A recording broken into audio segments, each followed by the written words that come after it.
A poeira vermelha de Santa Cruz do Imbiri, que cobria as casas de taipa e os sapatos dos lavradores, tinha um cheiro de vida seca e promessas quebradas. E era ali, na sombra da escola rural, que Maria construía seu mundo de rejeição silenciosa, dia após dia, preparando o caldo grosso e o pão de milho que alimentavam as crianças e ignoravam a fome dela. Ela não era feia, mas também não era bonita o bastante para atrair a atenção da rapaziada, naquela vila onde o destino de uma mulher solteira, depois dos 25, era decidido não pelo seu coração, mas pela sua utilidade e pela ausência de dotes. E como ela só tinha as mãos calejadas, o corpo cansado e uma quietude que confundia os fofoqueiros, todos decidiram, por consenso mudo, que Maria era invisível,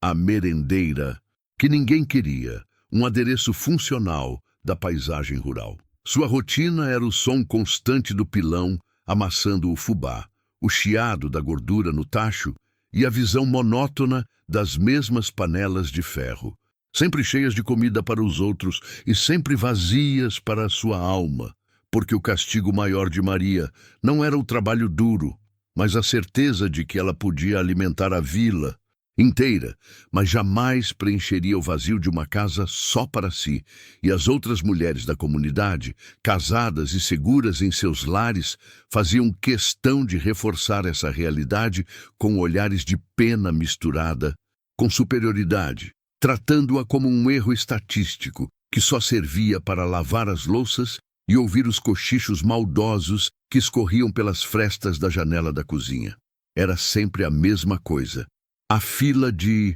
crianças barulhentas, os pais apressados, a fiscalização silenciosa de Dona Ana, a esposa do tabelião, que se certificava de que Maria não desperdiçasse nenhum grão de arroz no preparo, e o almoço se tornava uma exibição pública de sua solidão, pois enquanto todos riam e se acotovelavam, Maria ficava junto ao fogão, vendo a fumaça carregar para o céu a única companhia que ela realmente tinha, o calor úmido da lenha queimada, e o medo de envelhecer sozinha naquelas terras duras era um fardo mais pesado do que todos os sacos de farinha que ela carregava nas costas. A comunidade inteira de Santa Cruz do Imbiri tinha um senso de merecimento muito claro, e quem chegava de fora era avaliado com rigor cirúrgico. Precisava ter terras, um sobrenome conhecido ou, no mínimo, um trabalho decente que garantisse que não seria um peso para a caridade local. E foi justamente por isso que a chegada de João, um homem alto, de ombros largos, mas com vestimentas simples e gastas, causou tanto desinteresse e até desprezo entre os moradores. João chegou sem alarde numa manhã de terça-feira, trazendo consigo apenas uma trouxa velha, um olhar de quem já tinha visto demais e um silêncio que incomodava mais do que qualquer barulho, e logo se espalhou a fofoca de que ele era um viúvo vindo de longe, talvez fugindo de dívidas ou de alguma desgraça pessoal, e como não parecia ter posses e procurava apenas trabalho braçal, na fazenda mais pobre da região, a fazenda do seu maneco, ele foi rapidamente catalogado pela sociedade local como um Zé Ninguém, um homem sem valor, sem futuro e sem respeito. Os homens o ignoravam. Nas vendas, as mulheres o evitavam na estrada. E os poucos cumprimentos que ele recebia eram sempre secos e cheios de desconfiança. Mas João parecia não se importar com o muro de desinteresse que o rodeava, trabalhando longas horas no sol, com uma dignidade que contrastava com a humildade de seu novo lar, um barraco emprestado que mal segurava a chuva, e havia algo em seu comportamento, na maneira educada e contida como ele respondia a perguntas rudes, que sugeria uma história muito mais complexa por trás daquele disfarce de pobreza. A primeira vez que Maria realmente viu João foi durante a hora do almoço. Da escola, quando seu maneco trouxe os poucos peões que trabalhavam para ele para comerem na sombra das árvores. E João se sentou sozinho, afastado dos outros, limpando a terra das mãos antes de pegar o prato de alumínio. E Maria notou a maneira como ele movia as mãos, com uma precisão que não condizia com o trabalho grosseiro que ele agora fazia, e percebeu a tristeza profunda que morava no fundo daqueles olhos castanhos, um tipo de melancolia que ela conhecia muito bem. A rejeição da vila era dupla agora. João, o viúvo sem eira nem beira, e Maria, a merendeira encalhada, e o destino cruel e irônico parecia ter desenhado os dois na mesma moldura de invisibilidade, e naquele dia Maria não conseguiu se conter. Em vez de servi-lo com a porção habitual de caldo ralo destinada aos trabalhadores externos, ela pegou a concha maior, aquela reservada para as visitas ilustres que nunca vinham, e serviu a João o pedaço mais carnudo do toucinho que estava guardado para o próximo dia. Um gesto pequeno, quase subversivo, de reconhecimento. Ele a olhou. Não com surpresa, mas com uma gratidão silenciosa e profunda. E naquele instante breve, enquanto os olhares se cruzavam sobre o vapor do caldo quente, Maria sentiu algo se deslocar dentro dela, algo que ia além da simples empatia, e era a primeira vez em anos que alguém a olhava de verdade, não o trabalho dela, não a sua condição, mas ela, Midmah. E João, por sua vez, apenas acenou com a cabeça. Um cumprimento tão formal quanto inesperado, antes de voltar a comer, lentamente, como se estivesse saboreando não apenas a comida, mas o cuidado que ela continha. Dona Ana tossiu alto da sua mesa, sinalizando que a merendeira estava sendo negligente com os custos.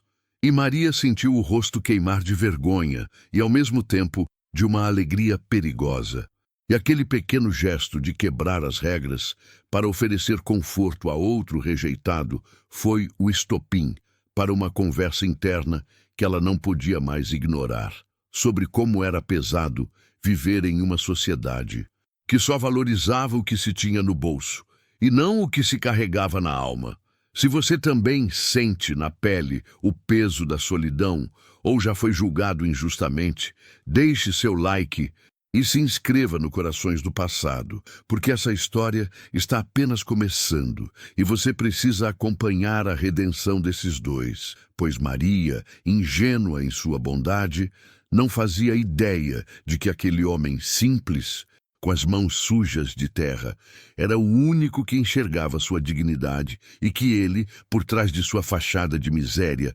escondia um segredo tão colossal que poderia explodir a estrutura social da pequena Santa Cruz do Imbiri, se fosse revelado. E o pior de tudo é que naquele mesmo dia, voltando para casa, as velhas fofoqueiras da vila, que passavam horas sentadas na varanda, notaram que Maria havia dedicado um tempo a mais para servir o viúvo estranho, o homem que ninguém queria, e elas sorriram com escárnio, percebendo que o desprezo da merendeira estava prestes a se aprofundar, mas mal sabiam elas que aquele olhar trocado era o início de uma reviravolta que ligaria para sempre os destinos de Maria e João. Mas o mistério só aumentava. O que, afinal, um homem tão reservado, educado e com aquele olhar pesado de quem carrega o mundo nas costas, estaria fazendo fingindo ser um pobre peão naquele fim de mundo? Aquele pedaço de toucinho,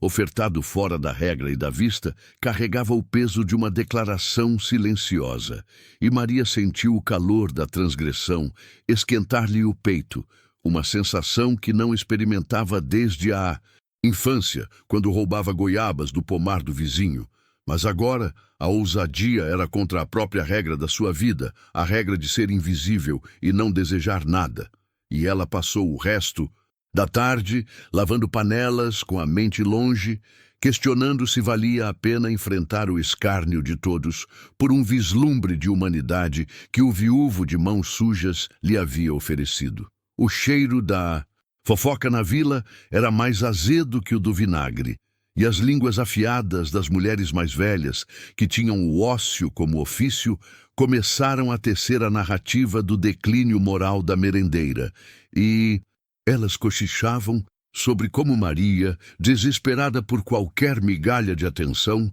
havia se atirado aos pés do homem mais pobre e sem futuro da comarca, um completo forasteiro. E o pior para Maria não era o julgamento, mas a verdade incômoda de que talvez no fundo elas estivessem certas sobre seu desespero, embora jamais entendessem a necessidade profunda de ser vista. Na manhã seguinte, a tensão era palpável na pequena cozinha da escola, e Maria, apesar da exaustão do trabalho, usou um batom discreto, algo que não fazia há anos, um pequeno protesto silencioso contra a invisibilidade, e ela esperou ansiosamente o almoço, mas João não apareceu com os peões. Ele só surgiu no final da tarde, quando a escola já estava vazia e Maria limpava o fogão a lenha, e ele se aproximou da porta sem fazer barulho, com uma sacola de estopa nas mãos, parecendo hesitante. Ele não a chamou, apenas tossiu educadamente, e Maria se virou, com o coração batendo descompassado como um sino de igreja em dia de festa. E João, sem dizer uma palavra sobre a comida do dia anterior, estendeu a sacola e dentro havia 2 ovos caipiras, fresquíssimos, e um pequeno pedaço de madeira de lei esculpido com a delicadeza de uma folha de bananeira, um trabalho de precisão que exigia ferramentas e técnica que nenhum peão comum possuiria. O silêncio entre eles era denso, carregado de significados não ditos, e Maria aceitou os ovos e a escultura, sentindo a aspereza da madeira, mas notando a suavidade do polimento, uma discrepância gritante com a vida que ele levava. E ela perguntou, com a voz baixa e rouca, "De onde veio isso, Sr. João?"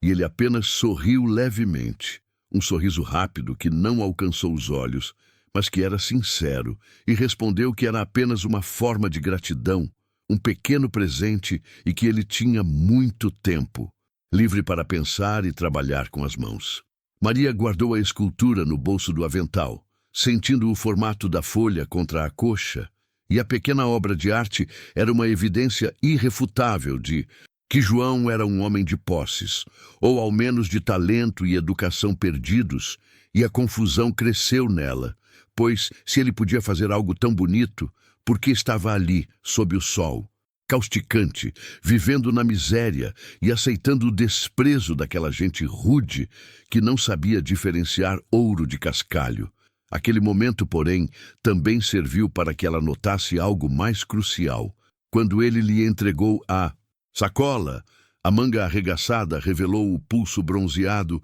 e bem ali, onde se esperaria ver a marca de um relógio ou, quem sabe, a cicatriz de um trabalho pesado, havia uma linha mais clara na L, o desenho exato de onde um dia repousara um anel, talvez uma aliança grossa. E Maria soube, com a certeza fria que só a solidão traz, que aquele homem vinha de um lugar onde anéis e relógios eram a regra, não a exceção. O mistério não a afastava, pelo contrário, atraía-a com a força da curiosidade e da empatia. E Maria percebeu que a tristeza profunda nos olhos de João era a mesma que a atormentava. O luto por uma vida que não seria mais e a dificuldade em se reerguer quando o mundo parecia conspirar contra a sua felicidade. E essa dor compartilhada, embora nunca mencionada em voz alta, era o cimento que solidificava a ponte entre a merendeira e o viúvo.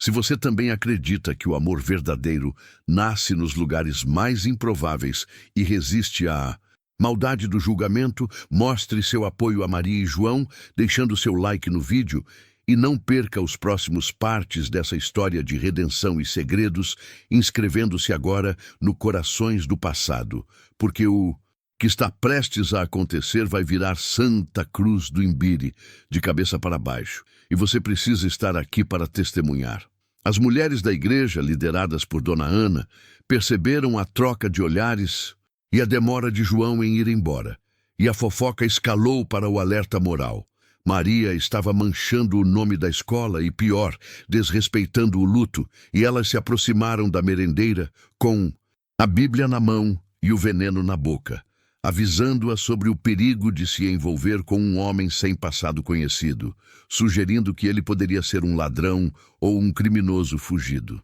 Maria sentiu o medo gélido da rejeição e da ruína social, mas ao olhar para o pequeno pedaço de madeira esculpido em seu avental, ela sentiu um calor teimoso, a primeira esperança genuína em anos, e decidiu que preferia a incerteza de um amor improvável ao conforto opressor de uma vida inteira de miséria solitária. E ela escolheu João, mesmo que o mundo a chamasse de tola. E foi nesse momento de fragilidade e coragem que João retornou à porta, agora mais direto, sem disfarces, e com os olhos fixos nos dela, ele sussurrou uma proposta que quebrou todas as regras sociais da vila. Ele precisava de ajuda em um trabalho delicado, longe da curiosidade de todos, perto do velho moinho abandonado que ficava à beira do rio, e perguntou se Maria, apenas ela, teria a coragem de encontrá-lo ali, na escuridão, da próxima noite, para que ele pudesse finalmente revelar algo importante sobre o porquê de ele estar ali, escondido sob a máscara de peão. A proposta sussurrada de João ressoou na alma de Maria como um sino de igreja em dia de silêncio, uma convocação que rompia a rotina sufocante e a lançava em um abismo de incerteza. E ela sabia que aceitar aquele encontro secreto no velho moinho, um lugar abandonado e cercado de lendas sombrias, era a maior insensatez que uma mulher já julgada publicamente poderia cometer em Santa Cruz do Imbiri, mas a chama da curiosidade e o desejo de ser vista de verdade, nem que fosse por um homem misterioso e renegado, eram mais fortes do que o medo da condenação social. Ela passou o resto da tarde na cozinha da escola, a cabeça girando enquanto mexia o angu para as crianças, e o cheiro doce do milho cozido misturava-se ao odor acre da apreensão que subia por sua garganta, pois cada olhar das mães que vinham buscar seus filhos era uma flecha envenenada de julgamento, e Maria podia ouvir o zunido das fofocas, imaginando o escândalo que seria se descobrissem o convite, mas ela estava exausta de ser a vítima silenciosa daquela gente hipócrita. A escultura de madeira, ainda escondida no bolso do avental, era sua única bússola moral, a prova palpável de que João não era um homem incomum, um peão qualquer, e a possibilidade de que ele fosse um fugitivo, ou pior, um homem perigoso, era real. Mas Maria raciocinou que o perigo de viver uma vida inteira de solidão e invisibilidade era muito maior do que o risco de uma noite de conversa roubada, e pela primeira vez em muito tempo, ela se sentiu dona de sua própria história, decidindo que o amor verdadeiro, ou a chance dele, valia a ruína. A espera pelo anoitecer foi uma tortura sensorial, cada minuto arrastando-se como uma carroça pesada na estrada de terra batida, e quando o sol finalmente se pôs, pintando o céu, rural com tons de fogo e sangue, Maria sentiu um arrepio gélido, sabendo que estava prestes a cruzar uma linha invisível que a separaria para sempre da vida pacata e sofrida que conhecia. E ela tomou banho rapidamente, vestindo sua saia mais escura e a blusa de algodão que menos chamava a atenção, escondendo o rosto sob a sombra de um xale surrado. Era essencial sair sem ser vista e ela esperou que a última luz da candeia se apagasse na casa da diretora, vizinha à escola, e o silêncio que se seguiu não era o silêncio da paz, mas o silêncio da tocaia, e Maria, movida pela adrenalina, pegou o pequeno embrulho com a escultura e os ovos, atravessou o quintal pisando na ponta dos pés e abriu o portão de madeira rangente com uma lentidão excruciante que parecia durar uma eternidade. suspirando de alívio quando finalmente estava na estrada. A noite rural era opressora e magnífica ao mesmo tempo, banhada por uma lua nova que mal oferecia luz, e Maria teve que confiar na memória do caminho, sentindo a terra seca sob as solas gastas de seus sapatos. E a estrada para o moinho era deserta, ladeada por cercas de arame farpado e vegetação densa, e a cada passo a merendeira lutava contra as vozes da comunidade que a chamavam de desonrada e ingênua,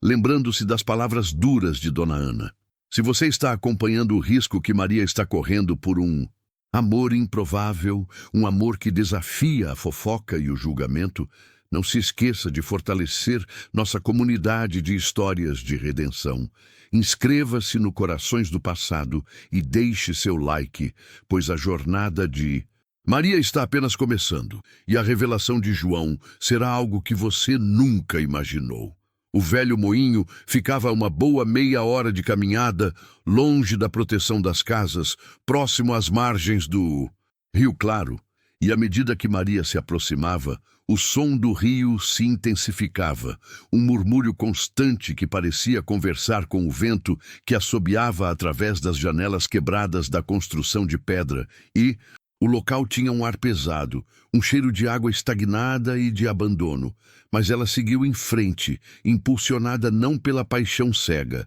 mas pela clareza de que João, o único homem que a havia tratado com respeito, não a faria mal. Ela se questionava incessantemente sobre o trabalho delicado que ele mencionara, imaginando se ele precisava de ajuda para esconder algo ou talvez para fugir, e a possibilidade de se tornar cúmplice de um crime não a fez hesitar, pois Maria sentia que se ele era um marginal, então a sociedade que o marginalizava e a ela era a verdadeira criminosa, e essa nova perspectiva, essa rebeldia silenciosa, deu-lhe uma força que ela nunca soubera que possuía. Quando chegou à clareira onde o moinho se erguia, uma sombra disforme contra o céu estrelado, Maria parou, o coração batendo descontroladamente, e ela procurou por um sinal de vida, por um lampejo de lanterna. Mas o lugar estava totalmente escuro, e ela temeu ter sido enganada,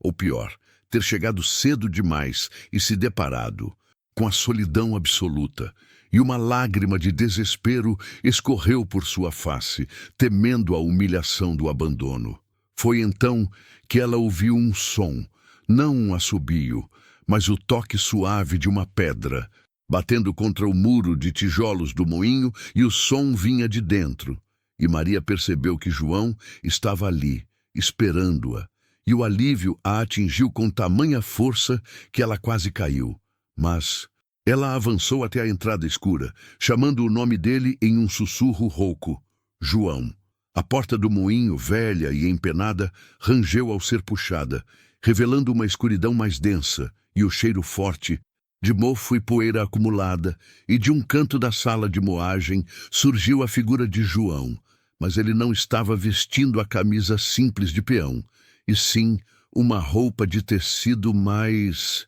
fino e escuro, um casaco que parecia caro e guardado, e ele segurava uma pequena lamparina de latão que lançava uma luz fraca sobre seu rosto, revelando uma expressão grave e focada, e em sua outra mão, ele não segurava uma pá ou um martelo, mas sim um objeto metálico grande e retangular, envolto em um pano grosso, e ele olhou para Maria com uma intensidade que nunca antes havia demonstrado, e disse, com a voz firme, quase autoritária: Maria, obrigado por vir. Eu preciso te mostrar o que ninguém nesta cidade sabe, e é por isso que estou aqui. O contraste entre a Maria simples, com o cheiro de farinha e suor do trabalho, e aquele João vestido com um casaco de lã escura que parecia ignorar a poeira daquele lugar, atingiu a merendeira com a força de um soco no estômago, e o medo que ela sentira na estrada transformou-se em uma desconfiança aguda,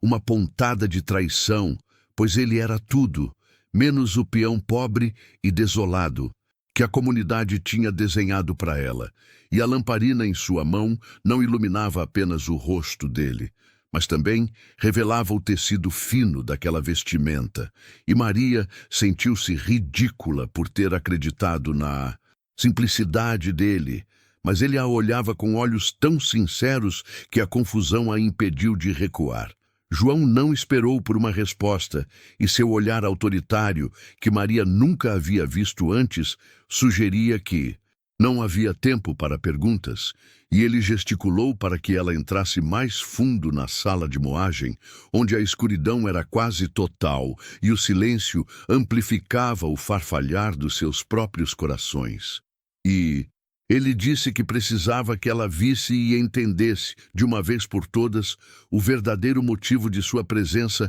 em Minas Novas, e por que ele permitiu que o povo o tratasse com tanto desdém. E ele garantiu que, se ela o deixasse explicar, ela entenderia que a rejeição que ambos haviam sofrido tinha sido, na verdade, uma arma. A merendeira observou, enquanto ele pousava o objeto retangular e pesado sobre um dos sacos de grãos abandonados, e o moinho era um testemunho de décadas de abandono, com teias de aranha pendendo como cortinas de luto e um cheiro rançoso de metal oxidado e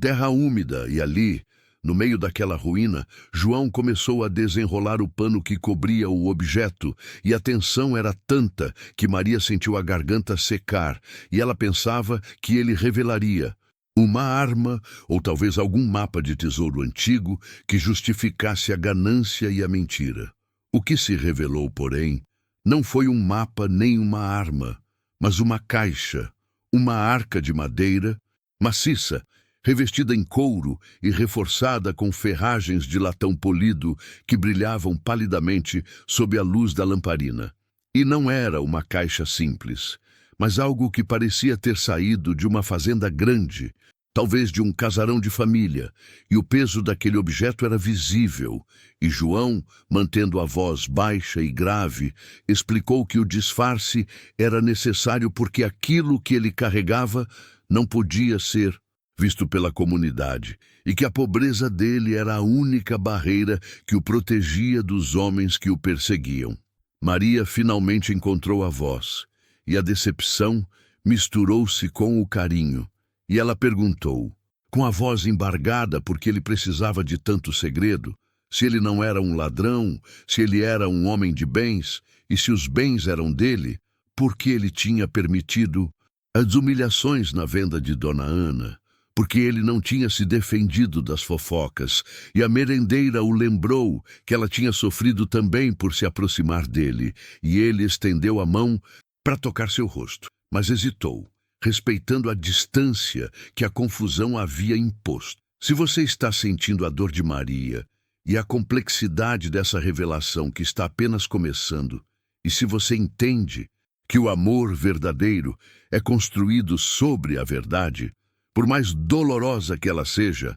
fortaleça os corações do passado e se inscreva, pois o destino de Maria está prestes a mudar de uma forma que vai chocar Minas Novas, e o mistério da caixa de João é a chave para tudo. João respirou fundo, e o ar que ele soltou parecia carregar o peso de anos de solidão e o fingimento, e ele respondeu que não era um homem pobre, mas que a riqueza que ele possuía era, naquele momento, um fardo e um perigo, e que ele precisava esconder sua verdadeira identidade, porque o conteúdo daquela arca era a prova de que ele tinha perdido a sua vida anterior de forma injusta e que ele precisava de um tempo de silêncio para lutar legalmente, e que ninguém, em sã consciência, respeitaria um viúvo rico e enlutado vagando sozinho. Ele então proferiu a frase que rasgou o coração de Maria, mas que ele disse com uma honestidade brutal: "Eu me disfarcei de invisível, Maria. E eu precisava de alguém que o mundo também não quisesse enxergar. E foi por isso que eu procurei por você. Porque a sua invisibilidade, o fato de você ser desprezada pela comunidade, era a minha maior proteção. E eu sabia que se você me tratasse com dignidade, era porque seu coração era puro e você não seria seduzida pela curiosidade alheia." A merendeira piscou, sentindo a dor da palavra invisível ecoar em sua alma, porque ele estava certo, e o fato de ele a ter escolhido por causa da rejeição que ela sofria era uma verdade cruel, mas também era a prova irrefutável de que ele a havia enxergado quando todos os outros a ignoraram, e ela percebeu que a rejeição que os unia era mais forte do que qualquer laço de interesse, e ela estava com raiva da mentira, mas não estava com raiva da escolha que ele havia feito. João rapidamente corrigiu a frieza de sua declaração anterior, e ele explicou que, embora a invisibilidade fosse o que o levou até ela, o que o manteve ali foi a sua bondade silenciosa, o pão quente que ela sempre lhe oferecia e a dignidade com que ela o tratava, mesmo quando ele parecia não merecer. E ele disse que queria testar se em algum lugar ainda existia a pureza de coração que ele havia perdido com a morte de sua esposa, e que Maria tinha passado no teste que a vida impôs a ele. Nesse momento de pausa, Maria lembrou-se do pequeno pacote em suas mãos, e o drama do segredo não a impediu de ser a merendeira que cuida, e ela estendeu o embrulho, colocando a lamparina de latão ao lado da caixa, e disse que, independentemente de quem ele ainda era o homem que ela conhecia, e que ela tinha trazido os ovos e a pequena escultura de madeira, o presente que ela tinha feito com tanto carinho. João recebeu o presente e a comida, e a formalidade de sua revelação se quebrou por um instante, e seus olhos se suavizaram com uma ternura profunda, e ele guardou a escultura dentro do casaco como se fosse um talismã, e então ele se virou para a arca de latão, e sem hesitar, ele usou uma chave pequena e ornamentada, abrindo a pesada tampa. E o interior revelou-se abarrotado de documentos enrolados em fita de seda, um livro de contabilidade grosso, e no centro, um broche de família, pesado e cravejado de pedras escuras. Ele olhou para Maria, com a seriedade voltando aos seus olhos, e disse: "Esta é a minha vida passada, Maria, e eu preciso que você me ajude a decifrar alguns destes papéis, pois há detalhes que eu não posso colocar no papel na luz do dia, e se você aceitar entrar nesse segredo comigo, você não será mais apenas a merendeira, mas a guardiã do meu destino. E o meu maior medo é que, ao saber quem eu sou de verdade, você não queira mais o homem simples que você aprendeu a amar. O homem que ela amava era um homem que não existia, e agora a verdade estava ali, fria e metálica, e o broche brilhava. Maria sentiu o peso do segredo, e o medo de que ele voltasse para sua vida de riqueza e a deixasse para trás era quase insuportável. Mas o amor que ela sentia era maior do que a mentira, e ela estava prestes a tomar a decisão que mudaria para sempre a sua humilde existência rural. E a pergunta era: ela se tornaria a cúmplice silenciosa daquele viúvo misterioso e poderoso, arriscando tudo o que tinha, apenas por uma promessa de respeito? E a resposta de Maria não foi imediata nem simples, porque o olhar dela estava fixo no brilho frio do broche que gritava riqueza e poder, mas seus pés ainda estavam firmes no chão de terra, batida daquela casinha humilde. E ela sabia que a verdadeira escolha não estava entre a merendeira pobre e o viúvo rico, mas sim entre o medo e o amor, entre a mentira inicial e a verdade que eles construíram em silêncio. E ela percebeu que a desculpa da invisibilidade era apenas a porta de entrada, mas o afeto que a mantinha ali era o fogo que aquecia seu coração solitário. E não havia preço, nem ouro, que pagasse a dignidade que João lhe havia dado. Ela respirou fundo, e a dor do fato de ter sido escolhida por sua rejeição deu lugar à convicção de que ele a amava, apesar de quem ele era. E ela estendeu a mão, não para tocar o broche, mas para segurar a mão dele, que ainda estava firme sobre o metal da arca. Ela aceitou sem palavras, mas com um gesto que valeu mais que 1000 juramentos. apertando a mão dele com a força de quem não tem mais nada a perder. E então, em um sussurro firme, ela declarou que aceitava ser sua cúmplice e guardiã, mas fez uma ressalva que era a sua única defesa. O homem que eu ajudo é o João que me pediu um prato de comida e não o dono de terras que eu não conheço. E se você voltar a ser aquele homem, então eu voltarei a ser apenas a merendeira da escola, e você terá perdido o único refúgio que encontrou. Nesse pedaço de mundo, um alívio imenso cruzou o rosto de João, e ele explicou que aquela arca era o único elo com sua antiga vida e que ele tinha fugido para o interior para ganhar tempo, pois precisava organizar a papelada que provava uma grave injustiça que o havia despojado de sua herança após a morte de sua esposa. E ele confessou que estava em desvantagem contra inimigos poderosos e que ele não podia confiar em ninguém na capital, e que por isso ele precisava de alguém que ele soubesse que não estava atrás do seu nome, mas sim atrás do seu coração. E ele repetiu que Maria era, de longe, a única pessoa na face da terra que havia passado em seu teste de lealdade. A noite avançou, e a lamparina de latão, agora colocada sobre um caixote, iluminava o interior cavernoso da pequena casa alugada por João, e o cheiro forte de mofo e papel antigo se misturava ao aroma doce do café que Maria havia trazido. E eles se sentaram lado a lado, curvados sobre a arca, e a formalidade da revelação deu lugar à intensidade do trabalho secreto, e cada documento desenrolado parecia liberar um pouco mais do peso que ele carregava. E Maria sentia o calor de seu corpo próximo ao dela, uma intimidade construída não por beijos ou promessas, mas pela partilha de um destino perigoso. Maria, com sua metódica precisão de quem conta centenas de moedas e organiza ingredientes na cozinha da escola, começou a separar os documentos por data e tema, amarrando-os com pedaços de barbante que ela tinha tirado do bolso, e ela lia em voz baixa e percebia que aqueles papéis falavam de propriedades vastas, plantações de café, dívidas altas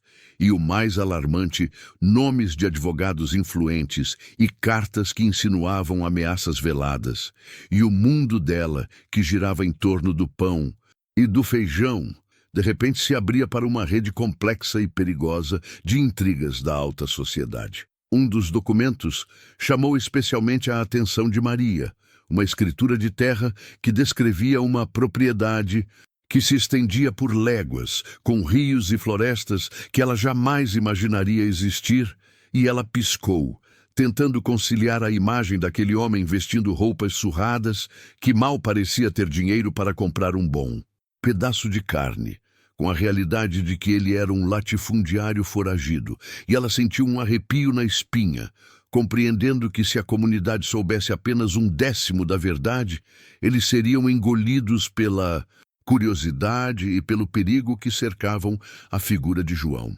Nesse processo de desvendamento, a cumplicidade deles se tornou palpável, e a mão de João, que guiava o olhar de Maria sobre as letras miúdas, por vezes pousava na dela, e aquele toque era mais carregado de significado do que o mais apaixonado dos abraços, porque significava confiança total, entrega sem reservas, e Maria percebeu que, paradoxalmente, eles nunca estiveram mais próximos do que naquele momento, dividindo o segredo de um homem que ela amava e que o mundo havia esquecido. Eles estabeleceram uma rotina de encontros noturnos, sempre tarde, depois que a cidade se calava e as lamparinas dos vizinhos se apagavam, e Maria inventava desculpas simples para justificar suas ausências da casa de sua tia, dizendo que precisava estocar lenha ou que estava costurando uniformes para a escola, e o fato de a comunidade não lhe prestar atenção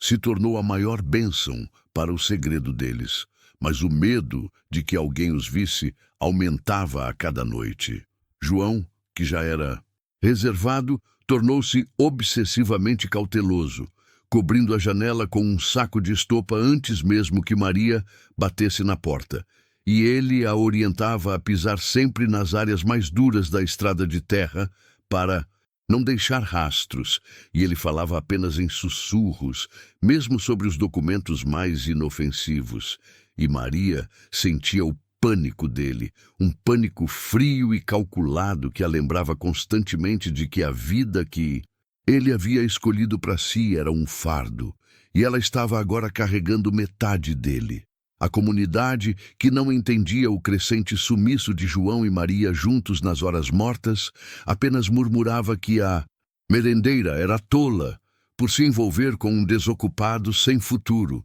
e as outras mulheres se vangloriavam de terem esposos com bons nomes e empregos estáveis, e Maria tinha que suportar esses olhares de pena e desprezo, mas por dentro ela sorria com a satisfação silenciosa de que aquele homem, considerado sem valor, estava confiando a ela toda a sua vida, algo que ninguém mais naquele vilarejo jamais faria. Certa noite, João tirou da arca um pequeno objeto envolto em um lenço de seda desbotado, e era um medalhão de prata simples, desgastado pelo tempo, e ele o entregou a Maria, dizendo que não era valioso como o broche de família, mas que era a única coisa que ele havia trazido de sua casa que ele realmente considerava seu. E ele disse que era para ela usar como prova de que para ele o valor dela ultrapassava todo o ouro do mundo, e a honestidade em seus olhos fez com que Maria engolisse em seco a emoção. Mas a paz do segredo foi interrompida quando eles revisavam um inventário de bens. João folheava uma página amarelada e, de repente, sua respiração parou e ele bateu a mão na mesa, com os olhos fixos em uma linha em particular. E ele sussurrou que havia um documento crucial, uma carta de seu advogado que provava a ilegalidade de uma das vendas de seus bens. E essa carta não estava na arca. E ele percebeu, com horror, que o último local conhecido daquela prova era a capital, na casa de seu antigo mordomo, e agora, para salvar a si mesmo e a vida que ele estava construindo com Maria, ele teria que fazer algo arriscado, algo que os forçaria a sair da segurança de sua invisibilidade rural. E se você está sentindo o frio na espinha dessa história de segredo e amor proibido, se inscreva agora no canal Corações do Passado para não perder o que acontece quando o viúvo rico tem que quebrar sua própria regra. A descoberta do papel ausente causou em João um abalo sísmico, mas a calmaria que ele forçou em sua voz era mais aterrorizante para Maria do que qualquer grito, porque significava que o perigo não era mais uma possibilidade distante, mas uma urgência que exigia que eles saíssem da sombra onde haviam se refugiado. E o silêncio que se seguiu à sua constatação foi quebrado apenas pelo chiado da lamparina, uma luz fraca que mal conseguia afastar a escuridão que agora os engolia. E ele explicou que aquela carta não era apenas prova de fraude, era a chave que prendia seus inimigos, e sem ela, todo o seu plano de reaver o que lhe pertencia e de construir uma vida com ela desmoronaria. Maria observou o homem que ela amava se transformar diante de seus olhos, e o viúvo simplório e reservado deu lugar, por um breve momento, ao latifundiário poderoso e determinado, aquele que estava acostumado a dar ordens e a controlar grandes extensões de terra e pessoas, e o olhar dele era de aço, calculista e implacável, e ela sentiu um misto de fascinação e medo, compreendendo pela primeira vez a profundidade do segredo que ele carregava. E ela soube, sem que ele precisasse pedir, que a partir daquele instante o destino dele estava irreversivelmente ligado ao dela, e que se ele caísse, ela cairia junto. João sabia que não podia ir à capital. O risco de ser reconhecido era monumental e significaria a prisão imediata, e talvez algo pior. E ele olhou para Maria, para aquela mulher que todos desprezavam por sua simplicidade, e percebeu que ela era a única pessoa no mundo em quem ele confiava. Plenamente, pois ela provara seu caráter ao amá-lo quando ele não tinha nada. E ele colocou a mão sobre a dela e, com uma delicadeza que contradizia a gravidade do momento, ele pediu que ela fizesse a viagem que ele não podia fazer, que ela fosse a mensageira do seu destino. O pedido atingiu Maria como um golpe físico, porque o mundo dela nunca se estendera além dos limites daquele vilarejo empoeirado, e a capital era para ela uma miragem, um lugar de riqueza, ruído e perigos inimagináveis, e a ideia de se mover por ruas desconhecidas, lidando com pessoas estranhas e talvez até mal intencionadas, enquanto carregava o segredo de um homem rico e foragido, causou-lhe um tremor nas pernas. Mas o medo de falhar com João era muito maior do que seu medo do desconhecido. Ele detalhou o plano, com precisão militar, desenhando um mapa rápido na terra com um graveto, mostrando a ela o caminho até a pensão modesta onde o mordomo morava. E ele explicou que o mordomo, um homem chamado Abel, era um sujeito leal e reservado, mas que precisaria de uma senha para ter certeza de que Maria havia sido enviada por ele. E essa senha era uma frase antiga em latim, que ele a fez repetir várias vezes, até que estivesse gravada em sua memória, e ele a instruiu a se vestir como uma parente simples do interior que vinha tratar de uma herança pequena, para não levantar suspeitas. A principal dificuldade, além da viagem em si, era justificar a ausência dela para a tia, e principalmente para a vizinhança bisbilhoteira, e eles concordaram que a melhor mentira seria uma visita urgente a uma prima doente que morava em uma cidade vizinha, exigindo que Maria pegasse a diligência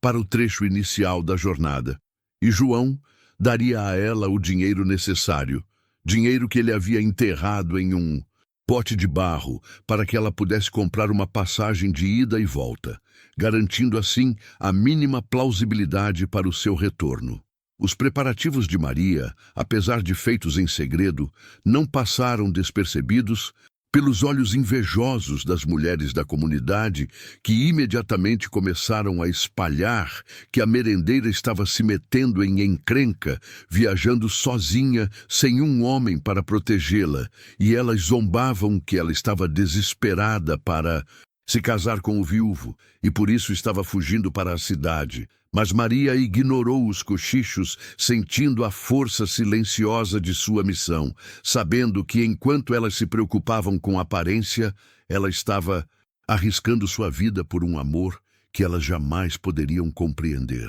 Naquela noite que antecedeu a partida, Maria sentiu um nó na garganta, e quando João a abraçou, foi um abraço carregado de despedida e incerteza, e ele sussurrou em seu ouvido que se algo desse errado, que se ele fosse descoberto, o medalhão que ele lhe dera seria a única prova de que ela estava agindo em nome dele, e que ela deveria procurar um advogado específico. E ele a fez prometer que não tentaria heroísmo desnecessário, que a vida dela era mais importante do que qualquer documento, e nesse instante ela soube que o amor dele era verdadeiro e incondicional. A angústia era tanta que eles mal conseguiram dormir, e a madrugada encontrou Maria com os olhos vermelhos e a coragem renovada, e ela ajeitou sua modesta trouxa, certificando-se de que o pequeno envelope contendo o dinheiro e a carta selada para Abel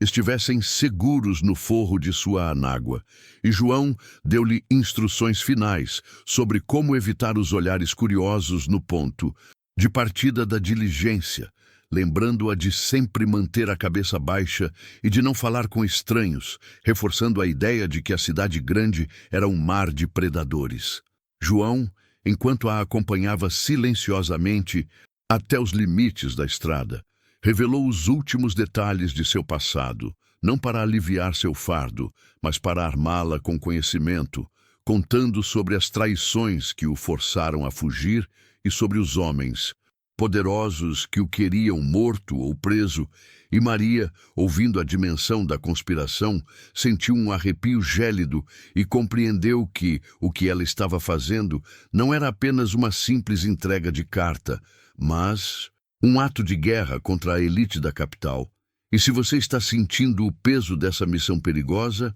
pare agora e se inscreva no canal Corações do Passado para acompanhar-se a merendeira simples vai sobreviver ao ninho de cobras. Com o sol nascendo, Maria beijou a mão de João, um gesto de respeito e profundo afeto, e ele a observou sumir na poeira da estrada de terra, sentindo-se o homem mais sortudo e, ao mesmo tempo, o mais vulnerável do mundo, porque havia confiado seu destino e sua vida à fragilidade e à força inabalável de uma mulher que a sociedade havia classificado como invisível. E a sua ausência imediata deixou um vazio ensurdecedor na pequena cabana onde eles haviam compartilhado o seu segredo. Maria caminhou por quase 1 hora até o ponto onde a diligência parava, sua roupa modesta e seu andar firme, mas quando ela finalmente alcançou o cruzamento das 3 estradas, um ponto isolado onde esperaria o transporte,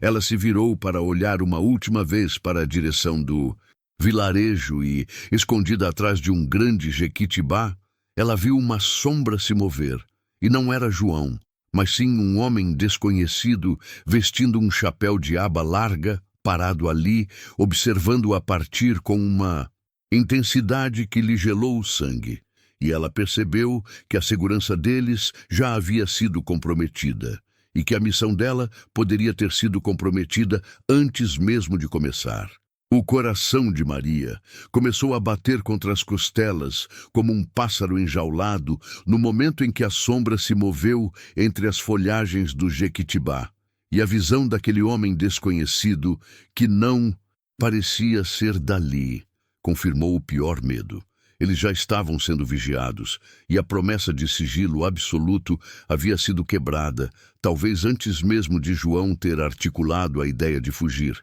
Mas Maria respirou fundo, lembrando-se da urgência da missão, e ela não demonstrou o pavor que a consumia, mantendo a postura de uma merendeira que simplesmente esperava o transporte, forçando-se a desviar o olhar do mato e a focar no horizonte poeirento. A espera não demorou muito, e logo ela ouviu o barulho característico das ferraduras e das rodas pesadas da diligência se aproximando. Um ruge-ruge de madeira e couro que levantava uma nuvem marrom na estrada, e quando o veículo puxado pelos 4 cavalos arfantes parou com um guincho de freios, Maria apressou-se a subir, mal olhando para o condutor barbudo, desejando apenas se misturar na escuridão interna da cabine, sentindo-se já observada e exposta como nunca havia se sentido em toda a sua vida pacata. Dentro da carruagem apertada, o cheiro de suor, fumo e couro velho era sufocante, e Maria se encolheu no banco de madeira, posicionando sua trouxa de modo a proteger o máximo possível o tecido de sua anágua que continha o segredo vital, e cada sacolejo da carroceria na estrada irregular era uma punhalada de ansiedade, reforçando a sensação de que ela estava navegando em águas profundíssimas e perigosas, completamente desprotegida da fúria da elite que João tanto temia. Dividindo o espaço exíguo, havia um comerciante rechonchudo, de colete elegante, com anéis de ouro nos dedos e um olhar excessivamente inquisitivo, e uma senhora muito bem vestida, que a olhou de cima a baixo com o desprezo habitual que Maria já estava acostumada a receber de gente da capital. E havia também um jovem silêncio, lendo um livreto, e Maria imediatamente sentiu que o comerciante seria o maior problema, pois seus olhos vasculhavam a simplicidade da merendeira, tentando decifrar de onde vinha aquela mulher solitária. À medida que a diligência ganhava velocidade, deixando para trás a paisagem familiar de morros e cercas de pau a pique, Maria começou a repassar as palavras de João, a senha para Abel, os detalhes sobre a cidade, e ela tentava projetar uma imagem de total inocência e desinteresse. Mas o comerciante, após um longo silêncio, pigarreou alto e tentou puxar conversa, perguntando-lhe para onde ela ia e se estava viajando para visitar o marido ou algum parente doente. O pavor gelou a garganta de Maria, e ela sabia que qualquer deslize na sua resposta seria percebido então com a voz mais monótona e cansada que conseguiu reunir. Ela respondeu que ia apenas a um vilarejo próximo, cumprir um recado para a patroa e que voltaria no mesmo dia, usando a mentira da passagem, de volta comprada por João para dar plausibilidade ao seu retorno. E ela encerrou a conversa com um olhar de cansaço, fazendo-o entender que ela não estava disposta a fornecer mais detalhes. Apesar da curta resposta, o comerciante não desistiu totalmente, e ele passou o resto da manhã observando Maria de soslaio. E ela se perguntava se ele tinha alguma relação com o homem do chapéu que a havia vigiado, perto do Jequitibá. Mas ela manteve a cabeça baixa, fingindo dormir, e a única coisa que importava era a integridade do envelope escondido e a certeza de que a vida de João dependia da sua capacidade de ser invisível novamente. Perto do meio-dia, o cocheiro parou a diligência para trocar os cavalos e permitir que os passageiros esticassem as pernas e bebessem água na beira da estrada, e a necessidade de descer do veículo era um tormento para Maria, pois a expunha novamente ao olhar alheio e, mais perigoso, ao risco de algum movimento em falso que pudesse revelar a carta escondida em sua anágua. E ela desceu com a lentidão de uma velha, sentindo todos os olhares fixos em suas roupas de trabalho. Enquanto bebia a água da moringa oferecida pelo tropeiro, o comerciante aproximou-se novamente, desta vez oferecendo-lhe um pedaço de pão de mel que ele tirou de uma caixa, um gesto que parecia de bondade, mas que para Maria soou como uma isca, e ela recusou polidamente, dizendo que não sentia fome, e a rejeição de um favor, um ato raro na cultura rural, fez o comerciante estreitar os olhos, e Maria sentiu que ele havia notado a tensão sob sua falsa simplicidade. A diligência retomou a marcha. Sob o sol forte da tarde, e Maria, que havia perdido o sono, começou a notar pequenos detalhes sobre o comerciante. Ele tinha um pequeno anel de ferro no dedo mindinho que parecia mais uma marca do que uma joia, e a maneira como ele falava sobre política e negócios, com uma autoridade que ia muito além da conversa trivial, fez Maria suspeitar que ele poderia ser um dos corvos que João mencionara, um homem ligado à rede de informantes da capital. Se você está sentindo o medo gelado de Maria, que está sozinha no meio do caminho, cercada por estranhos que podem ser seus inimigos, é porque esta jornada perigosa mal começou e a vida de João depende dela. Então não perca o resto desta história dramática e se inscreva agora mesmo no canal Corações do Passado para saber se ela vai chegar viva ao seu destino. A viagem se arrastou por horas, a poeira cobrindo tudo, e conforme o sol começou a se pôr, Maria sentiu a mudança no ar. As árvores estavam mais espaçadas, as casas mais robustas, e o barulho dos carros de boi foi substituído por um tráfego mais intenso, um som estranho e ameaçador. E ela soube que a cidade grande, o ninho de cobras, estava finalmente à vista, e a sua verdadeira provação, a entrega da carta a Abel, estava prestes a começar em um lugar onde o respeito não se comprava com dignidade, mas sim com poder e ouro. O impacto da cidade grande sobre Maria foi físico, uma pancada sonora de 1000 vozes, rodas rangendo sobre calçamento irregular e um odor pesado de fumaça de carvão, misturado com o cheiro azedo de esgoto, a céu aberto, e o coração dela disparou ao ver a quantidade de gente apressada, carros elegantes puxados por cavalos imponentes e a luz do final da tarde refletida nas janelas de sobrados de 2 andares, fazendo-a sentir que seu corpo e suas roupas de chita eram uma ofensa gritante naquele palco de ostentação. Ao descer da diligência, com as pernas dormentes pela longa viagem, Maria mal conseguiu firmar os pés no chão de pedra e ela carregava apenas sua trouxa vazia, o único disfarce para sua missão real. E quando o comerciante, que havia se mantido em silêncio por horas, pigarreou pela última vez e lançou um olhar que ia da cabeça aos pés dela, fixando-se no lugar onde o envelope estava escondido, Maria teve certeza de que ele sabia, ou pelo menos desconfiava, que ela não era quem dizia ser. O alívio por se livrar da presença opressora daquele homem durou pouco, pois agora ela estava sozinha no meio do redemoinho da capital, um lugar onde a solidão era um luxo e a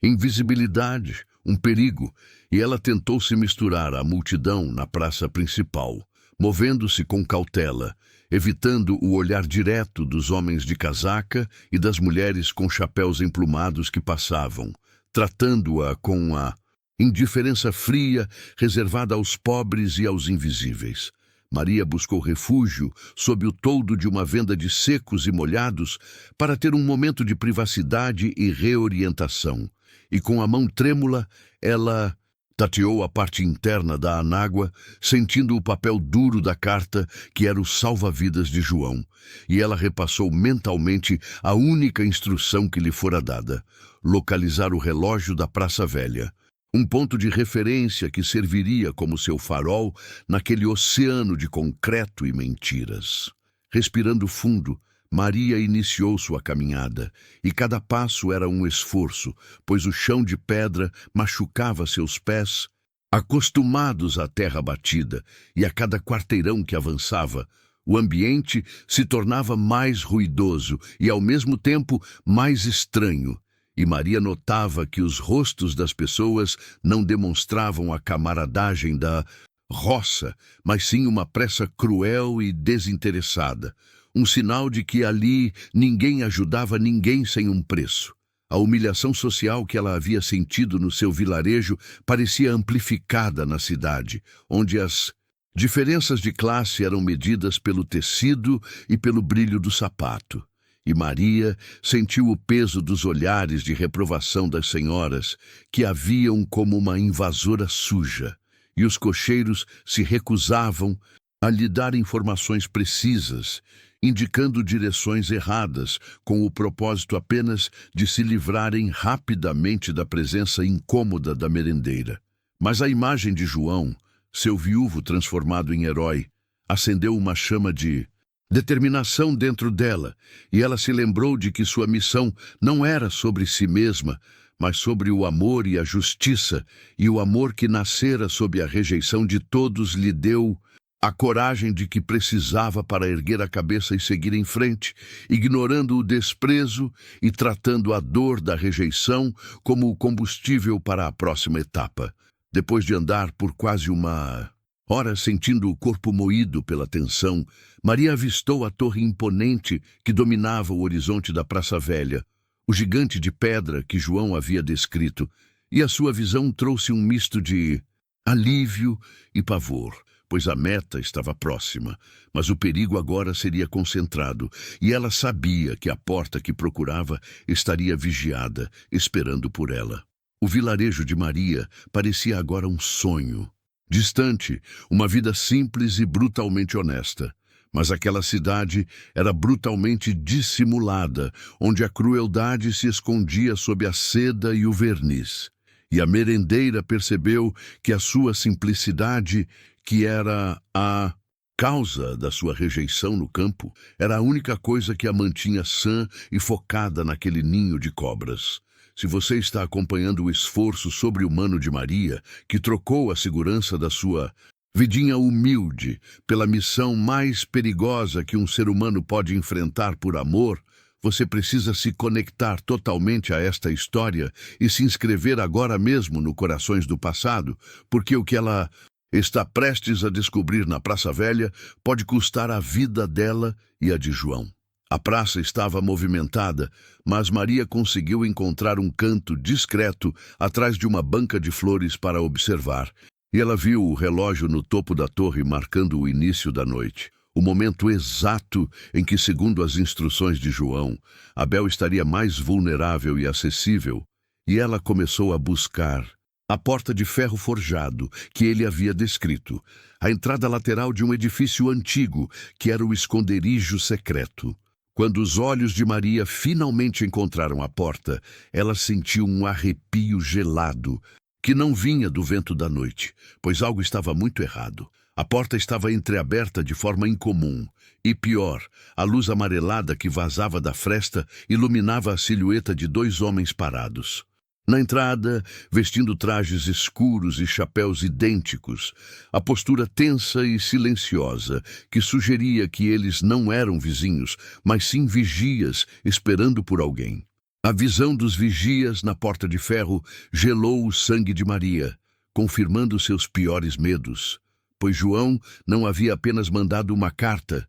ele havia mandado Maria direto para uma armadilha, ou talvez o inimigo havia se antecipado ao movimento dele, e agora ela não estava apenas procurando um papel, mas sim arriscando ser pega pelos homens que pareciam feitos de sombra e pedra, esperando em silêncio mortal, na única passagem para a redenção. Ela apertou os lábios, forçando-se a respirar o ar denso e frio da noite da capital, e sua mente de merendeira, acostumada a lidar com a pressão de dezenas de bocas famintas ao mesmo tempo, começou a traçar um plano de emergência, e ela percebeu que precisava transformar sua invisibilidade em arma, aproveitando o desprezo que os homens da cidade tinham por figuras como Elam, que eles julgavam desinteressantes e irrelevantes. Maria deslizou para fora do recanto das flores, movendo-se com a lentidão calculada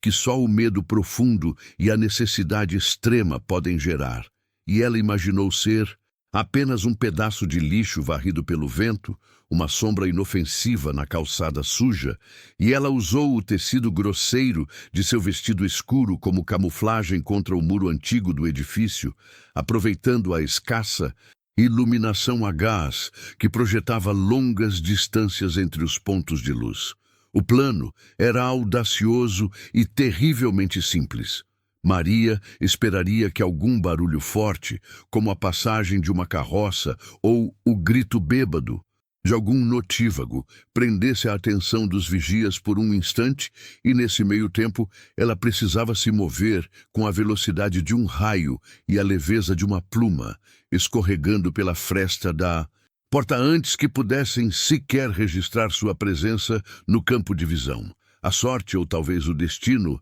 decidiu intervir, e um pouco mais abaixo na rua, uma discussão violenta entre um cocheiro e um passageiro bêbado explodiu em xingamentos e gritos, e o som reverberou nas pedras, forçando os dois vigias a virarem a cabeça por um milésimo de segundo para avaliar a ameaça menor que se desenrolava na rua. Foi tudo o que Maria precisou, e com um impulso de energia pura, ela se lançou, deslizando pelo espaço estreito como uma enguia, e o cheiro de mofo, poeira e tabaco invadiu suas narinas, indicando que ela estava agora dentro do covil, e o som abafado da porta de ferro, batendo levemente atrás de si, era a garantia de que ela estava segura, pelo menos por enquanto, e a adrenalina fez seu corpo tremer por inteiro. Ela se viu em um corredor tão escuro que parecia engolir a luz, e o silêncio ali dentro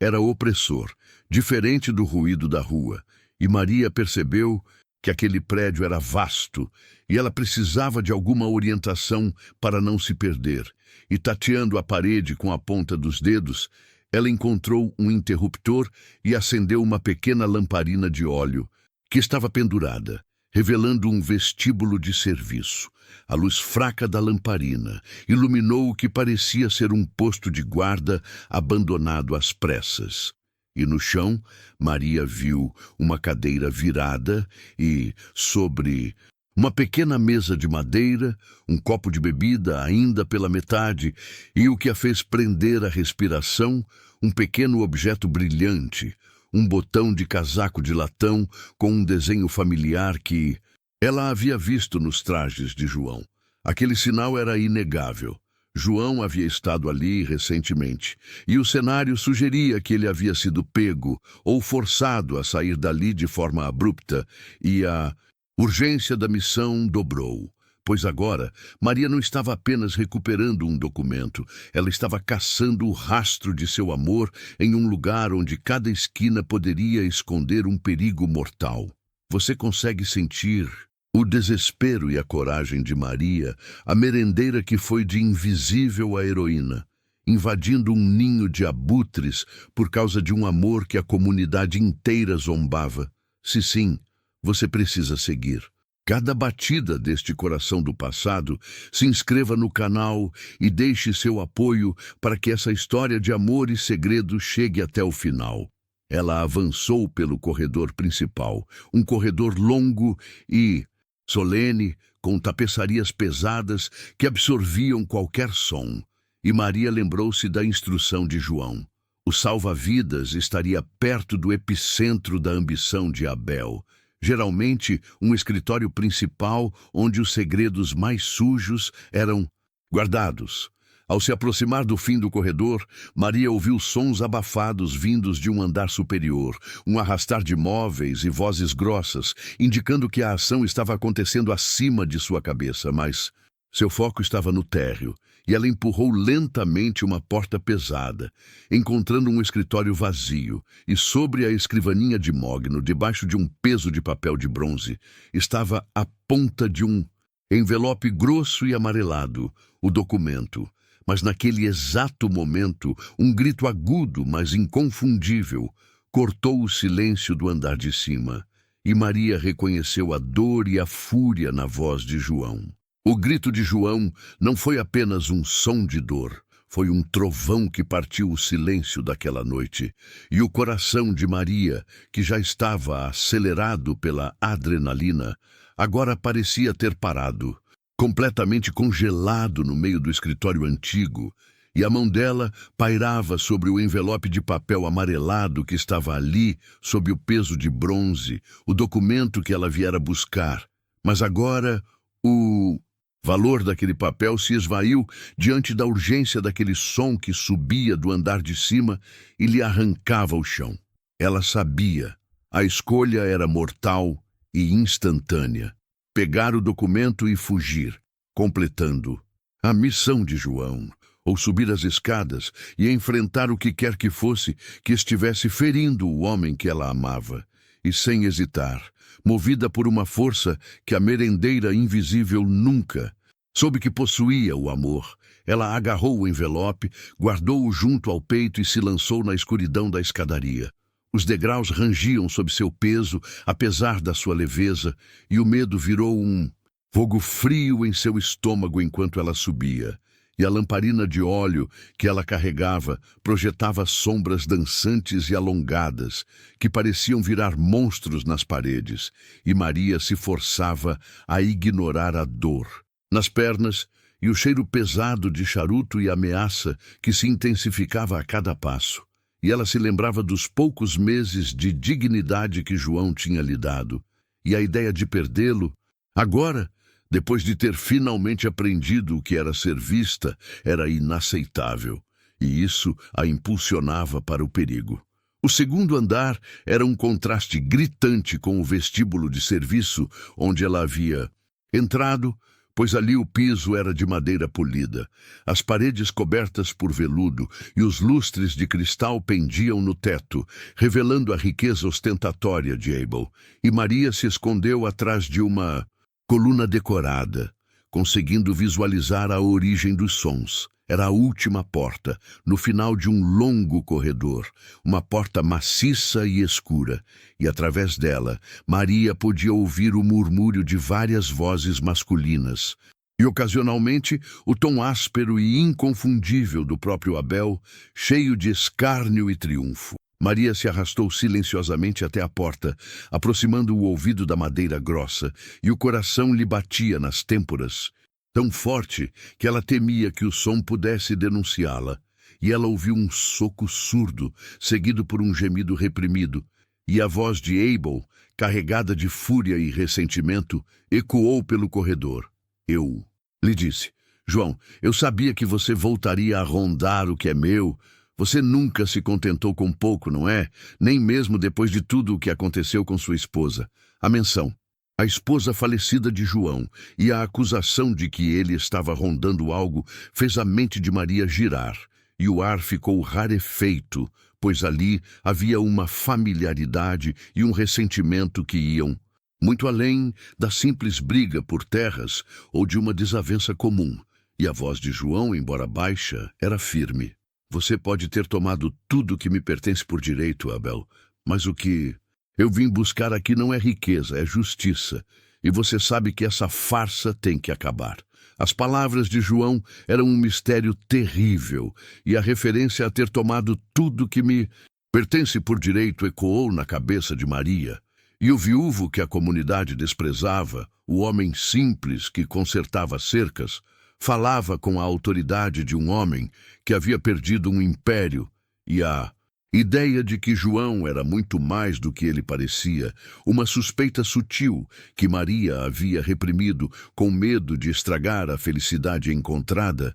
agora explodia em sua consciência, deixando-a confusa e traída, mas estranhamente não menos apaixonada. Ouve-se a voz de um capanga no interior, falando sobre o patrão ter vindo para se vingar do que aconteceu anos atrás, e que agora ele tinha que pagar. E a peça final do quebra-cabeça secreto parecia prestes a se encaixar, revelando a verdadeira identidade de João. E Maria percebeu que a pobreza dele não era uma condição, mas sim uma armadura, um disfarce cuidadosamente elaborado, que servia a um propósito maior e mais perigoso, e o homem que a escolheu por sua simplicidade e bondade era, na verdade, um gigante disfarçado de mendigo. Se você sente a tensão sufocante de Maria, que agora entende que amou um fantasma de um passado glorioso e perigoso, e quer saber qual é o segredo completo por trás do viúvo que ninguém queria,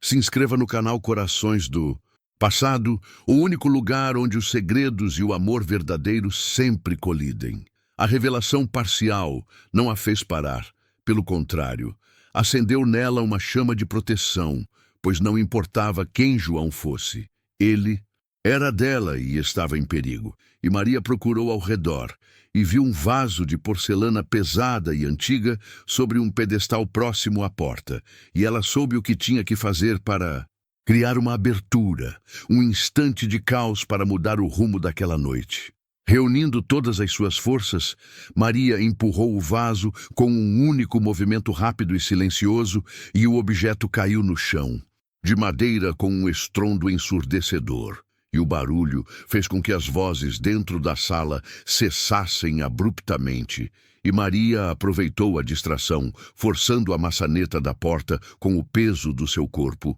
E a madeira cedeu alguns centímetros, o suficiente para que ela pudesse ver o interior. A visão era brutal. João estava de joelhos, com o rosto ensanguentado, mas com os olhos fixos em Abel, que estava de pé sobre ele, com um sorriso vitorioso e cruel. E Maria viu que havia outros 2 homens armados na sala, e quando a porta se abriu um pouco mais, o olhar de Abel disparou, indo diretamente para Maria, a figura escura e insignificante que ele havia visto servindo sopa na merenda. O choque na expressão de Abel era total. Ele não conseguia processar como a merendeira invisível havia invadido seu santuário. E João, ao ver Maria, gritou o nome dela, um som de desespero e aviso. E naquele instante, Maria se viu no meio de uma batalha que não era dela, mas que ela havia escolhido lutar por amor.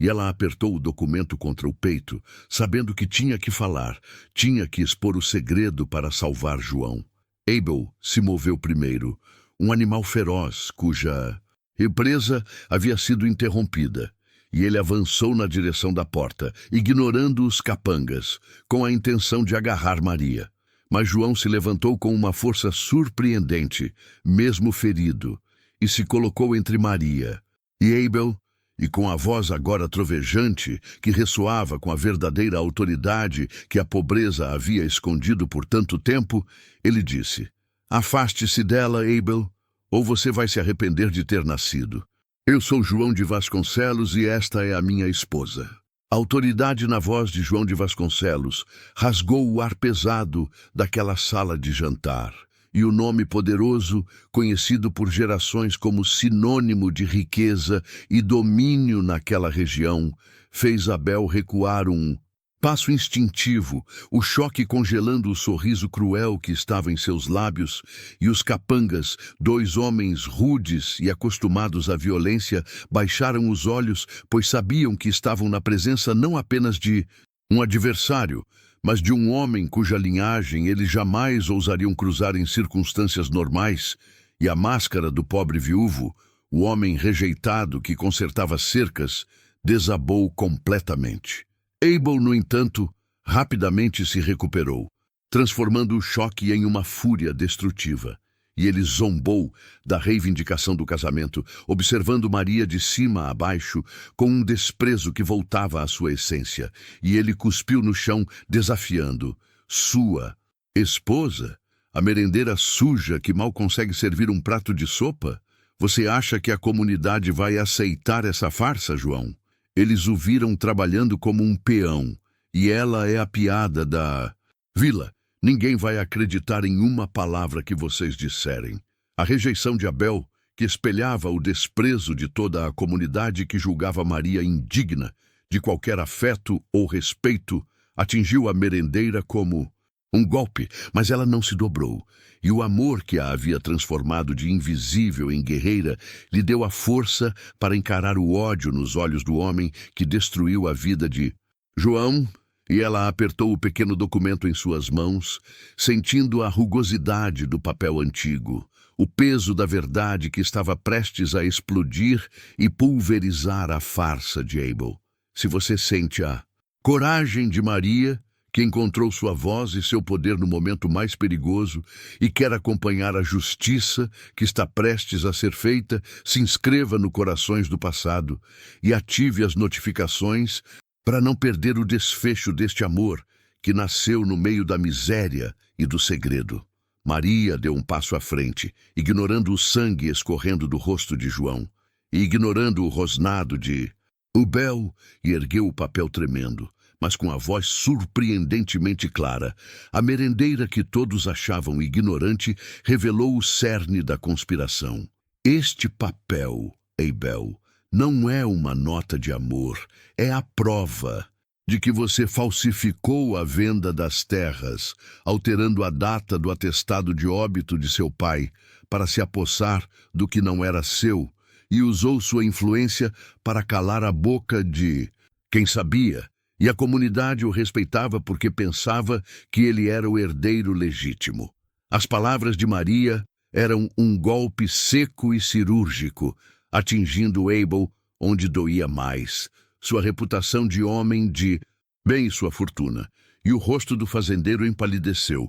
e os capangas começaram a se mover nervosamente, sabendo que a justiça do vilarejo não era rápida, mas a justiça dos Vasconcelos, quando despertada, era implacável e definitiva. E a mera menção do atestado de óbito revelava que João havia passado meses naquela vila, não para se esconder, mas para investigar metodicamente, peça por peça, a teia de mentiras tecida por Abel. João observou Maria, e naquele momento de perigo extremo e revelação, ele a viu não como a merendeira rejeitada, mas como a única mulher de caráter inabalável que ele conheceu em sua vida. A âncora que ele buscava desde que sua primeira esposa morreu, e o amor silencioso que floresceu sobre a sopa de feijão e os olhares roubados, era agora a única coisa que podia salvá-lo. Pois Maria tinha a prova material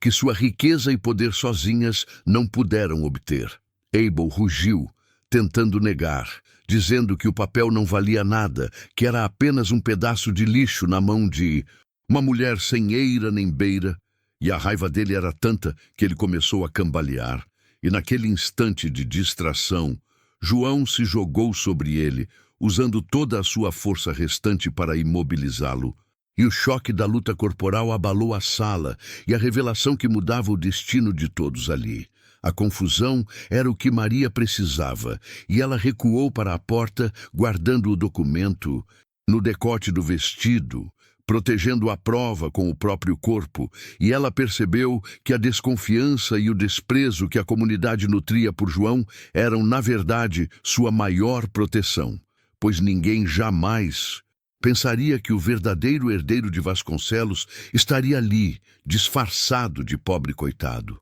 João, imobilizando Abel com uma força surpreendente para um homem ferido, olhou para Maria, e seus olhos transmitiam uma gratidão profunda e um pedido silencioso de fuga. Mas Maria sabia que não podia deixá-lo ali, e a verdade do seu amor não era sobre a identidade ou a riqueza, mas sobre a alma gentil que ela havia reconhecido sob a poeira e o silêncio. Os capangas, percebendo que a situação estava descontrolada, finalmente se moveram, puxando suas facas, pois para eles era mais seguro matar e enterrar a verdade do que enfrentar a fúria de João de Vasconcelos revelado, e a merendeira soube que o confronto final era inevitável e que sua história de invisibilidade terminaria naquele instante, na luta pelo homem que a escolheu. A voz de João,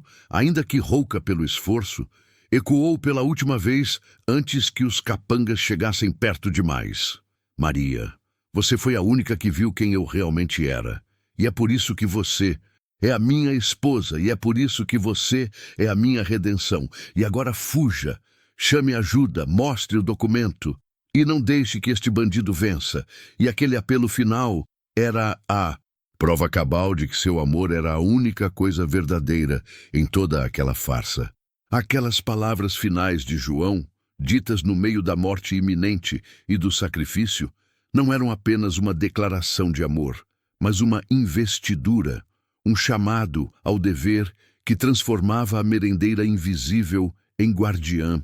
da verdade e herdeira de um império, e o choque da responsabilidade era quase tão grande quanto o medo que lhe apertava a garganta. Mas Maria engoliu o pânico, sentindo o peso do atestado de óbito falsificado, guardado como um talismã contra sua pele, e o amor que ele sentia por ela era agora o motor que a impulsionava a fugir. João se debatia com Abel, usando o corpo ferido como um escudo desesperado. E o som dos socos e o ranger da madeira sob o peso da briga eram a música de sua partida, uma sinfonia violenta que comprava os segundos preciosos de que ela precisava para salvar a vida dele e a justiça daquele vilarejo. Maria não olhou para trás, porque sabia que um único olhar a faria desmoronar e voltar para a luta, e seus pés, acostumados ao chão batido da cozinha e às estradas de terra enlameadas,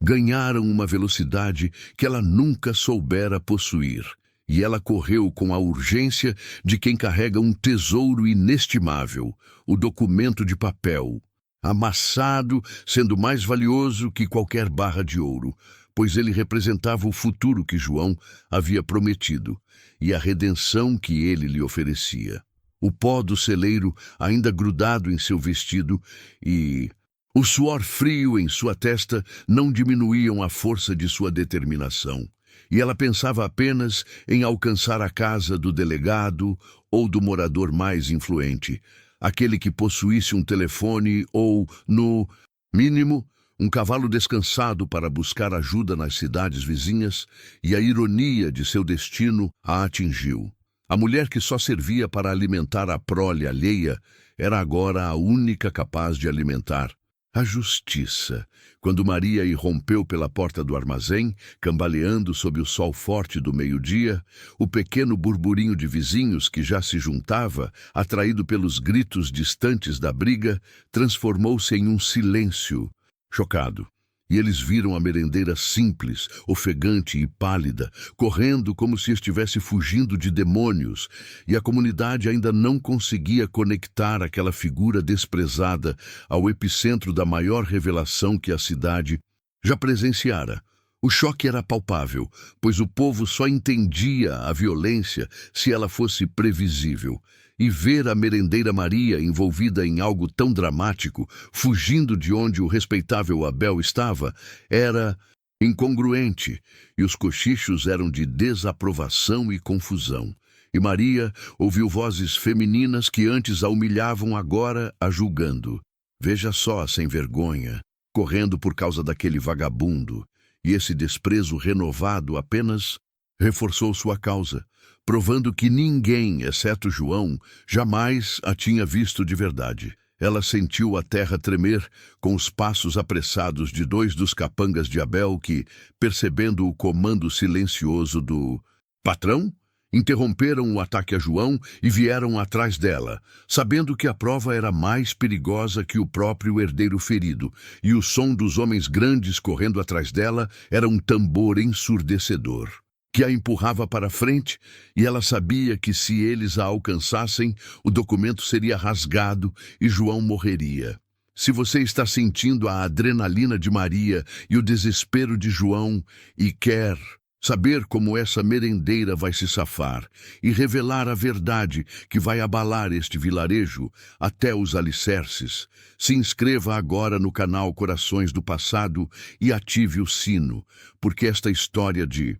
rejeição e redenção está chegando ao seu ponto de virada mais perigoso. Maria correu pela rua principal, que não passava de uma trilha larga de poeira e pedras soltas, passando pelas casas de taipa e pelos cercados de madeira, e seu foco era a casa de Dona Sinhá, a única pessoa na vila que possuía um telefone e uma ligação direta com a capital, e a visão do grande portão de ferro da propriedade de Sinhá era a promessa de salvação, mas também a fronteira entre sua vida antiga e a nova realidade. Na luta silenciosa dentro dela, Maria pensou no porquê. Por que João Vasconcelos, o homem que poderia ter tido qualquer dama da corte ou da cidade grande, a escolheu. Não foi pelo seu corpo, nem por sua graça, mas pela maneira como ela o tratou quando ele era apenas um homem simples, faminto e solitário, e essa verdade e a honestidade de seu coração era o seu escudo e sua espada naquele momento de perigo. Enquanto Maria ganhava distância, a multidão que se aglomerava perto do armazém começou a ouvir fragmentos de gritos e a sentir o medo real emanando da luta, e a menção sussurrada do nome Vasconcelos começou a circular como um veneno frio. E o horror coletivo atingiu a vila. O homem que eles trataram como um vagabundo era, na verdade, o dono de tudo. E Abel, que eles respeitavam, era um ladrão e um mentiroso. Maria, com o pulmão em fogo, alcançou o portão de ferro de Dona Sinhá, um símbolo de riqueza e comunicação, e começou a bater nele com toda a sua força, chamando por socorro. E a empregada, assustada, abriu uma pequena fenda, olhando para a merendeira ensanguentada com desconfiança. Mas Maria não deu tempo para perguntas. Ela enfiou a mão no decote e, puxando o papel dobrado, gritou com a voz rouca, quase um sussurro de fúria: "Chame a polícia, chame o coronel, diga que João de Vasconcelos está sendo morto no armazém e que eu tenho a prova." Mas antes que pudesse completar a frase, o portão de ferro foi escancarado. A força por um dos capangas que a alcançara, e a mão suja e bruta do homem se fechou em torno do pulso de Maria, e o papel caiu no chão de terra empoeirado, deixando a verdade vulnerável aos pés de quem a alcançasse primeiro. O punho grande e sujo do capanga agarrou Maria com uma força desesperada, e o baque da cabeça dela contra o portão de ferro ecoou na rua. Mas mesmo atordoada, a merendeira não soltou a pasta de papel, pois a prova do crime e a salvação de João estavam ali, transformando aquele pedaço amarelado de papel no objeto mais valioso daquela província, e ela se curvou, protegendo o documento com o próprio corpo, enquanto o homem tentava arrancar o papel, urrando ameaças silenciosas que só o ódio daquele momento podia traduzir. A pequena serva de Sinhá, que antes hesitava, viu o sangue escorrendo do supercílio de Maria e sentiu a ameaça brutal e o medo de testemunhar um assassinato a fez agir instintivamente, e ela correu para dentro da casa gritando para a patroa que não era apenas um tumulto, mas sim uma tragédia envolvendo um homem que estava sendo atacado e uma merendeira ferida. E a palavra Vasconcelos pairava no ar como pólvora prestes a explodir. E Sinhá, mulher de fibra e prestígio, não. Hesitou um segundo. Dentro da casa, Sinhá apanhou o telefone pesado, girou a manivela com mãos firmes e, ignorando os protestos do capanga do lado de fora que tentava arrombar o portão, ela ligou diretamente para a capital, usando o nome do coronel e informando com a urgência de uma denúncia de morte que o herdeiro Vasconcelos estava sob ataque por um impostor no armazém da cidade, e esse gesto rápido de uma única pessoa, com poder de comunicação, foi o que quebrou o feitiço da tirania e trouxe a justiça de trem rápido. No armazém, João, exausto e gravemente ferido, sentiu as energias voltando. Ao ouvir o tumulto cessar na rua, e ele viu a sombra dos oficiais da Guarda Nacional adentrarem a porta, fardados e sérios. E o coronel, que conhecia o verdadeiro João Vasconcelos de outros tempos, não perdeu tempo, e em questão de segundos, Abel e seus homens foram dominados e algemados, com Abel gritando impropérios de que era o dono da terra. Mas o coronel apenas apontou para o papel, amassado que Sinhá recuperara e entregara a um oficial, dizendo: "Isto diz o contrário, Abel." O povo, que antes assistia à luta como a um espetáculo de rua, agora se apinhava em silêncio atordoado, assistindo à prisão do homem que eles reverenciavam e ao resgate do homem que eles desprezaram. E o peso da hipocrisia e do julgamento cruel caía sobre o coração de cada um deles. E as mulheres, que rotulavam Maria de indesejável, agora abaixavam a cabeça, incapazes de encarar a verdade que se desenrolava. Se você está sentindo o alívio na alma de Maria e a justiça sendo feita, e se essa história de como a rejeição se transformou em redenção está tocando fundo no seu peito, mostre seu apoio, se inscrevendo no Corações do Passado e deixando seu like, pois é por histórias de amor verdadeiro, nascidas na simplicidade, que lutamos todos os dias. Maria, amparada pela serva de Sinhá, correu de volta para o armazém, ignorando a dor física e o olhar julgador da multidão, e ao ver João sentado, apoiado na parede de tijolos, ferido, mas vivo, ela desabou ao seu lado, e o abraço deles era silencioso, carregado de tudo o que viveram, desde os olhares na cozinha até a luta desesperada por aquele documento. Foi ali, diante da multidão envergonhada e dos oficiais vardados, que Maria finalmente sussurrou, a voz embargada pela dúvida que a perseguira desde a revelação. Por que a mentira, João? Por que não? Me contou quem era de verdade? Eu era apenas a cozinheira conveniente? João Vasconcelos, o viúvo rico,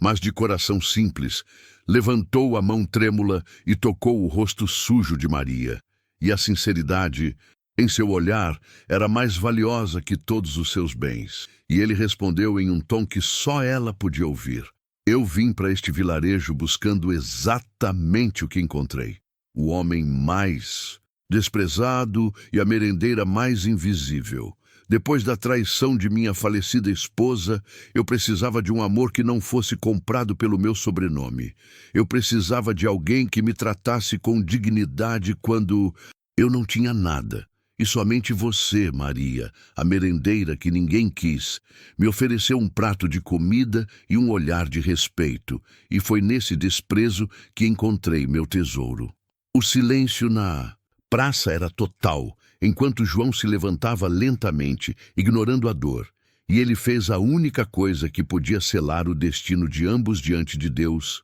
e dos homens. Ele segurou a mão de Maria e, olhando diretamente para a multidão, especialmente para as mulheres que a haviam humilhado por anos, ele declarou em voz alta e clara: "Esta mulher é Maria Vasconcelos. Ela é a única razão pela qual este vilarejo foi salvo da fraude. Ela é minha noiva. E para que todos saibam, ela não me escolheu por riqueza, mas me amou quando eu não passava de um homem ferido. E é isso que faz dela a minha rainha. A comunidade cambaleou com a força daquelas palavras, e o impacto da verdade revelada era uma humilhação coletiva. E eles perceberam que, em sua ânsia por julgar a aparência e a posição social, eles haviam rejeitado o verdadeiro poder e a bondade, e que o homem que eles achavam que não valia nada era o dono de toda a fortuna. E a merendeira,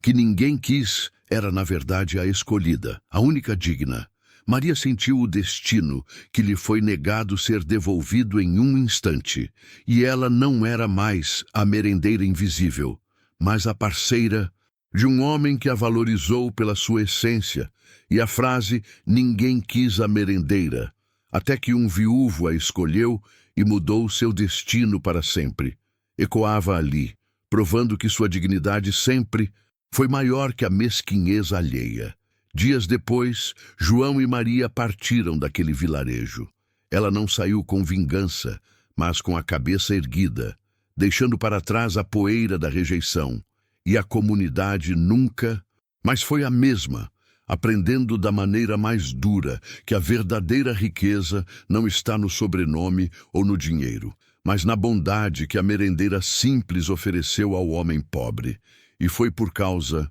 desse amor genuíno, nascido na empatia, que Maria, a rejeitada, encontrou seu lugar no mundo, ao lado do homem que a escolheu exatamente por ser quem era. E essa é a prova, caros telespectadores, que o destino sempre recompensa o coração puro, mesmo que ele esteja escondido atrás de um avental sujo de farinha. E se você acredita na força transformadora de um amor que nasce contra todas as probabilidades, clique no botão de se inscrever para continuar acompanhando as histórias que nos lembram que a escolha mais importante da vida é aquela feita pelo coração.